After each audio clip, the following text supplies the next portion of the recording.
Jimmy and JoAnne, welcome back to another episode of Unseen Libya. How are you guys tonight? Good. We're doing okay. Proud to be with you, Jason. It's always good to be with you guys. It's a few weeks, or I guess the time is flying by. It's been a few months that we've been doing this series, and I think we've been getting out some really amazing information. You guys Jimmy are and sharing. JoAnne, Welcome back to another episode of sorry. My bad. You see, every time I go somewhere and change up the studio, it's like a whole new deal each time.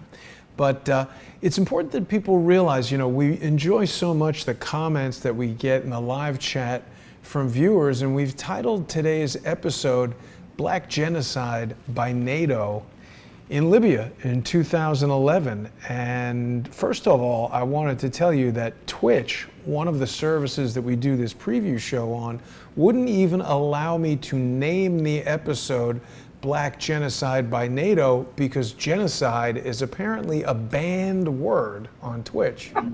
Yeah, it's a bad thing. Well, it's a terrible thing, of course, but one of our commenters, Lo Roscoe, starts off by saying, what about Christian genocide world friggin' wide? And of course, any kind of genocide is something that we don't want. We're not into genocide. We don't think that entire races of people should be exterminated.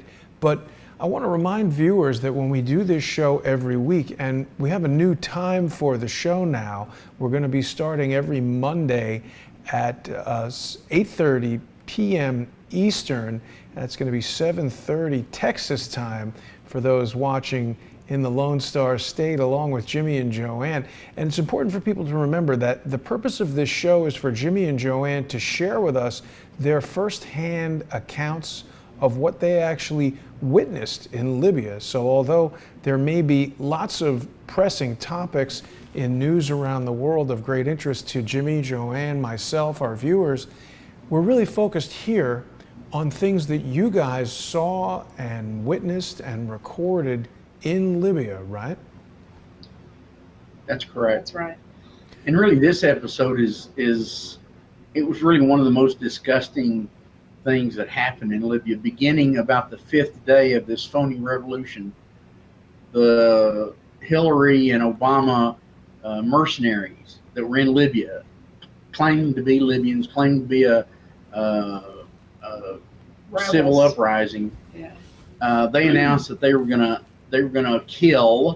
eliminate all the blacks in Libya because they were mercenaries that Gaddafi was bringing up from Africa. And this was a bald-faced lie. Libya was really a colorblind country. You saw every color in every family from beige all the way to black. 32% of all Libyans had Class 1 passports, which meant they were citizens in Libya after 1932 or something like that. Then they were on the 3rd class passport, which meant that you were a citizen after 67, after the Al-Qaeda revolution. So yeah, all the blacks in Libya that we ever saw had Libyan passports. They were Libyans. Yes, they were in the military, but they were a huge agricultural community. They produced most of the chickens and milk and cheese and eggs and a huge amount of agriculture.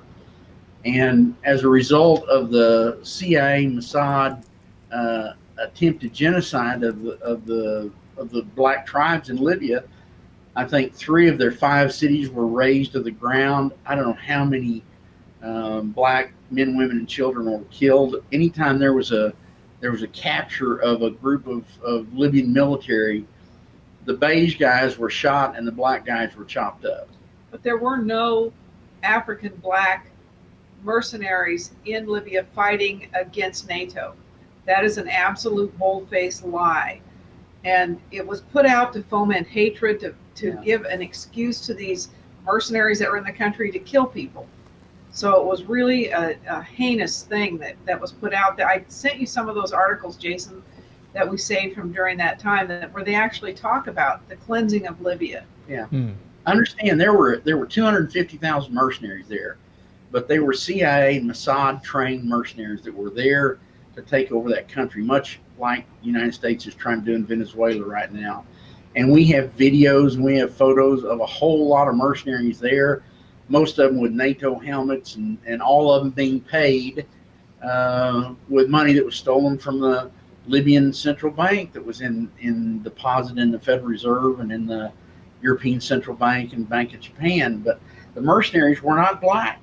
We never saw a black mercenary in Libya ever.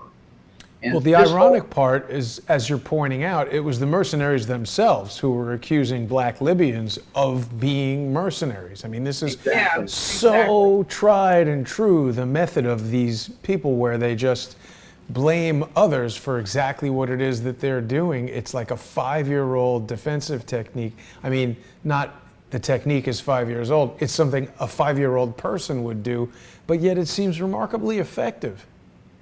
This picture that you have up there, Jason, is on our fact-finding commission. We stopped on our way to Libya in a Tunisian refugee camp. It's on the border of Libya and Tunisia.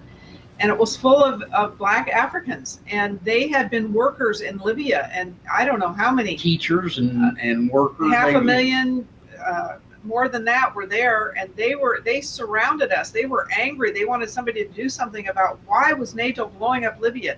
Libya never did anything to anybody. They had a great life. They were safe there. They were sending money home. They were happy there. Libya supported over 2 million African workers. They were healthy. They had great health care. They had job opportunities. And as I said, some of them were teachers and professors in university and everything. They were in this refugee camp. And this refugee camp was real nasty. An abomination. It was supposedly a UN camp, and there was dirty water. People were sick there. There was they had no no potable water. They had dysentery. Yeah, they had no sanitary bathrooms or anything. It was really a mess. Well, you both look shocked in the photo. You are standing there, mouths agape, as this person tells you, well, he's got some kind of food there, and you're with, who is this woman that you're with? That's one of the fact-finding. Her name is Viv. She was from England. Yeah. She's one of the fact-finding. That's our uniform, those white T-shirts that have our logo on it. Civilians for Peace, and I think that was it, Civilians for Peace. Or something that was called. And we're going to be going through lots more photos and videos, and we'll also be looking at a new drop from the FBI with they've released document 32 out of 32 in their investigation into Hillary R. Clinton, in which Huma Abedin specifically refers to mercenaries being in Libya. So the State Department was well aware of what you guys have been saying for the past 7 years. Certain other people that we know have tried to come out and say that you're lying about something, which first of all makes no sense on its face. You guys have been through hell. You are the only known people to have escaped from Al-Qaeda. You lost hundreds of millions of dollars, literally, of investment there in Libya. And now you're basically relegated to trying to earn money by sharing this information on the internet. People can go to patreon.com/James and JoAnne Moriarty. In just about 22 minutes, we're going to be starting the full episode of Unseen Libya on Patreon. People can watch it there, and it's very important that our viewers support Jimmy and JoAnne. You can do that by going to patreon.com/James and JoAnne Moriarty.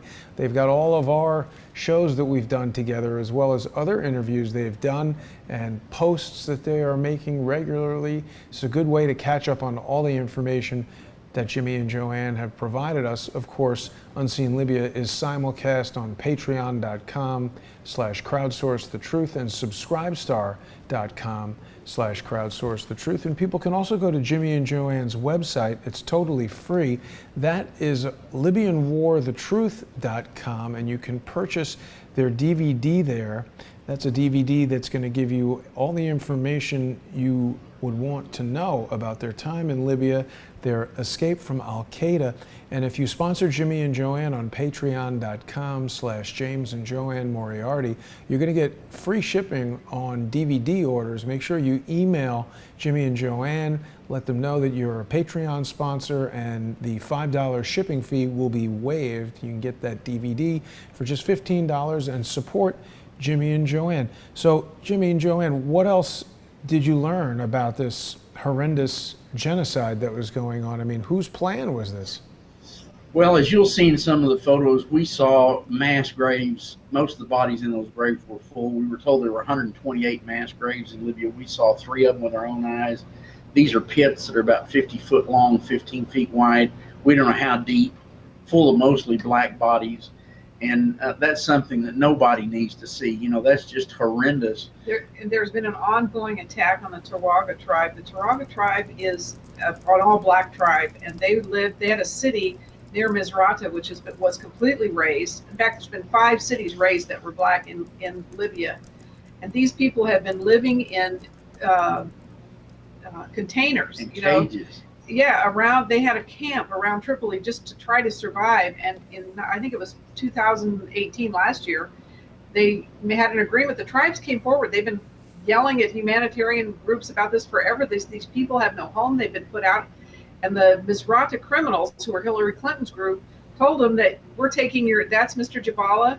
And you'll see in this interview that we're doing with Jason tonight, an interview that Dr. Corsi did with you'll see and hear an interview that Dr. Corsi did with Mr. Jabala, and talking about the Taraga tribe. He's in the House of Representatives in Tobruk, and he talks about Hillary as the butcher of Libya.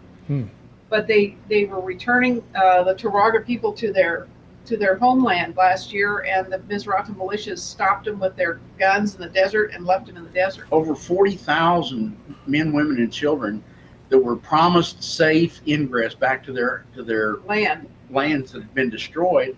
They didn't have enough food or water except for the trip in, and then they were blocked in the middle of the desert, where they were placed there to starve to death. And these kinds of atrocities are continuing. That was thank you very much, the mercenaries that were in Libya. And this Misrata was the kingpin of that. That's Hillary's best friends. She was trying to establish the U.S. Embassy in Misrata. She had been there many times. And they're terrible. Deborah Jones, she was the U.S. ambassador to Libya right after Chris Stevens, I think, died. She was in Misrata a number of times, holding hands with these criminal Al Qaeda guys and supporting them. And wow, really, it's disgusting. Yeah, that is. Now, it's shocking information. What I was going to say is there's an operative. Supposedly, intelligence officer from the U.S. that had been in the military, that he claims that there were no mercenaries in Libya, that there was no black genocide. Well, we're going to show you proof positive. And this Tony idiot, liar, operative, there's a special place in hell for him, I can promise you. Yeah. No, I hear you, Jimmy, and it does. People might say, "Oh, don't get angry," but it is really something to get angry over. These are people who are trying to, suppress the truth. People who are, he didn't approach you in a way that someone who was trying to learn more about this, who might be mistaken, would. He flat out accused you of lying, and it really wasn't right. So there's something strange going on there that we won't fully explore tonight, but we're going to show your evidence and people can decide for themselves. It makes no sense that someone would make this up and give up their wealthy lifestyle as a husband and wife executive team with an innovative technology to do what you're doing now, to squeak by on the most minimal financial resources. And I mean, you guys are doing this because this is an atrocity beyond belief. You are proud Americans who are feeling disgrace at the fact that the United States and a US-led NATO coalition would destroy a country of innocent people, whatever their color and religion might be. It's really important for people to join us when we continue the broadcast on patreon.com/James and JoAnne Moriarty and patreon.com/crowdsourcethetruth. If you're watching on patreon.com/crowdsourcethetruth or subscribestar.com/crowdsourcethetruth, please visit James and JoAnne Moriarty on Patreon and sponsor Jimmy and JoAnne. It becomes so difficult for whistleblowers like Jimmy and JoAnne and so many of the other guests that we have on Crowdsource the Truth to earn a living. So doing these shows and sharing this information is something that we're trying to do to support Jimmy and JoAnne. We've got just a few minutes here before we transition over to the Patreon show. Is there anything else you guys wanted to share before we make that shift? What we're doing is putting out the information. We're putting out what we saw with our own eyes. We're eyewitnesses to all these war crimes and atrocities. And this is not any attempt for us to make a living. We barely survived. But the information that we gathered was so abhorrent to us and so important for the people of the United States to see, not only the United States, but the rest of the world, because this is really what was happening in Libya. And the media's lied about it, and these truths have to be on the surface. They have to be exposed for what they are. You have to know that if they happened in Libya, they happened in Syria, they happened in Iraq, they happened in all these other countries, because this is a takeover, a coup, if you will, a regime change. But they didn't even allow a regime change in Libya. Yeah. They put in these mercenaries and just left them in there as gangs to steal from the country. It's really, believe me, we're doing our part by bringing this forward, and we not only pray for everybody that sees this information, but they should pray for us. We need their support, we need their prayers, but they also need to disseminate this information amongst their family and friends, because it's very important. Yeah. We as a people, we as the citizens of this country, know what's going on, be aware of it, and do something about it. Yeah, and I think a lot of people are aware, you guys, that as information like this is being shared in social media, whether it's YouTube or Facebook, there's a lot of banning that is going on. It's another reason why we've decided to do this show as a series on patreon.com, and people can go there to watch. We're going to be starting in just 15 minutes on patreon.com/James and JoAnne Moriarty and patreon.com/crowdsource the truth. We can't share this information on YouTube or Facebook because it will get banned. I mean, Twitch doesn't even want you using the word genocide to talk about genocide as a crime. I mean, that is totally bizarre, because it's just not to be spoken about, not to be looked into. Don't even mention it. That's amazing censorship. Jason, before we met you, all the videos that we're trying to put out, JoAnne tried to put those out years ago, and we were blocked every time. They'd be on a few minutes, YouTube would pull them down. They killed her site twice.